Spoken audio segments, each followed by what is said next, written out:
Banjir yang merendam sejumlah ruas jalan di kawasan Soreang, Kabupaten Bandung sejak Kamis pagi tadi ternyata disebabkan oleh sampah yang menyumbat saluran drainase.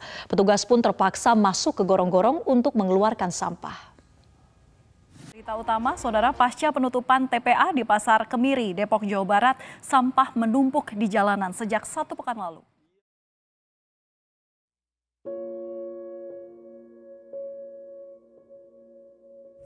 Setiap hari, jutaan ton sampah diproduksi oleh manusia, seperti plastik, logam, kaca, dan berbagai limbah lainnya.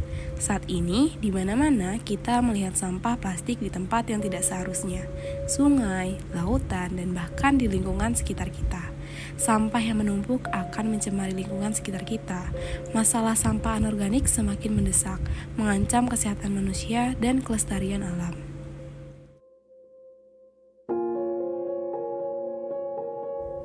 Setiap tahun, kita dapat melihat dan mungkin merasakan langsung bencana lingkungan yang terjadi.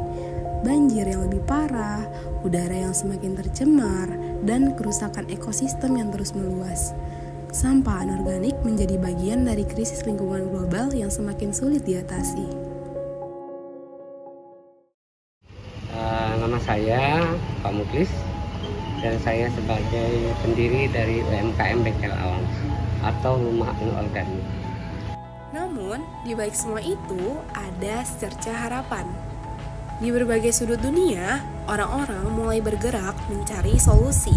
Di Indonesia, kita punya Rumah Anorganik Desa Cibamteng, sebuah inisiatif yang lahir dari kebutuhan mendesak untuk mengubah cara kita memandang sampah.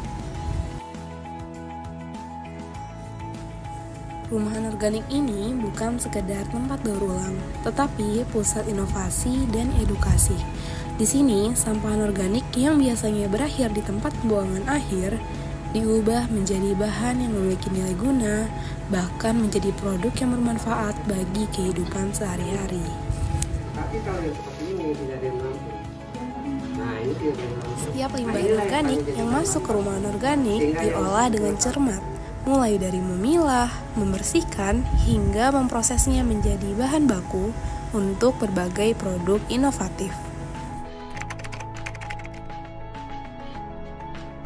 Ya, karena masalah lingkungan ya, masalah sampah plastik, sampah lingkungan, dan di sini masyarakatnya harus dibangun kecintaan terhadap lingkungan. Nah, makanya kami konsentrasi di limbah-limbah yang organik seperti sampah plastik. Makanya kita karena yang pertama adalah menjadikan masalah lingkungan menjadi potensi ekonomi. Makanya kami berusaha dengan sentuhan teknologi, kami ubah masalah plastik tersebut menjadi sebuah produk-produk yang bernilai jual. Salah satu produknya yaitu gantungan kunci EcoBrick, bungkus makanan berbahan dasar plastik yang biasanya dibuang, diubah menjadi barang yang bernilai estetika dengan cara sederhana, yaitu mengisi kain rajut dengan sampah bungkus makanan atau plastik yang sudah dicacah ke dalam bentuk kain rajut tersebut.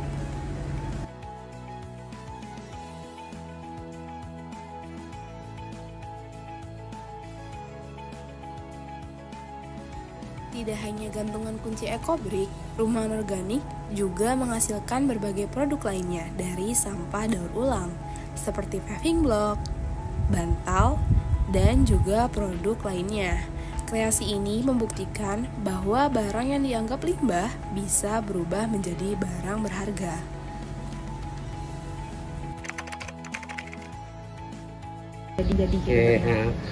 Produk yang kita miliki itu ada 2 tema. Tema yang pertama itu adalah EcoBrick atau kerajinan, dan tema yang kedua itu adalah produk-produk untuk kebutuhan jasa konstruksi atau furniture.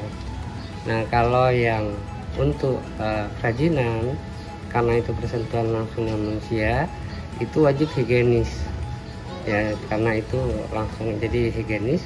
Tetapi kalau yang untuk produk-produk jasa konstruksi tidak perlu higienis karena dia melalui proses pemanasan yang sangat tinggi, sehingga apapun yang ada di sana dia akan hilang atau musnah gitu. Oke, kalau untuk kerajinan itu cepat sekali ya, tergantung permintaan. Kita dalam 1-2 hari sudah kita bisa proses. Begitu juga dengan paving block, kita juga sesuai dengan order yang kita dapatkan, itu bisa kita ini hanya hitungan dalam 1-2 hari. Ketika bahan baku tersedia dan proses berjalan, itu bisa kita penuhi orderan. Kalau konstruksi itu dalam 1 hari kita bisa memproduksi, untuk kita ambil contoh paving block. Paving block itu kita bisa memproduksi 576 pieces per hari, ya. Atau kalau diambil dalam area luasan meteran, dia bisa per hari itu 20 meter persegi yang bisa kita kapal dengan kemampuan mesin-mesin yang kita punya. Gitu. Rumahan organik bukan hanya soal mendaur ulang, tetapi juga tentang pemberdayaan masyarakat. Banyak warga yang terlibat dalam kegiatan ini, membuka peluang ekonomi baru di lingkungan mereka. Lebih dari itu, upaya daur ulang ini berdampak besar bagi lingkungan. Limbah plastik berkurang, kualitas udara dan tanah terjaga, serta keseimbangan ekosistem dipulihkan sedikit demi sedikit.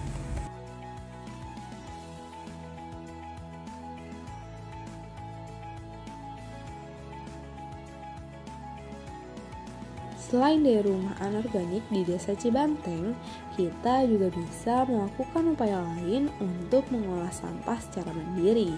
Kita bisa memulai dengan memisahkan sampah organik dan anorganik di rumah. Minimalkan penggunaan plastik sekali pakai dengan membawa tas belanja sendiri. Menggunakan botol minum yang bisa diisi ulang atau digunakan kembali, serta memilih produk dengan kemasan yang lebih ramah lingkungan. Upaya sederhana ini, jika dilakukan secara konsisten, dapat membantu mengurangi jumlah sampah yang dibuang ke lingkungan dan mendukung keberlanjutan.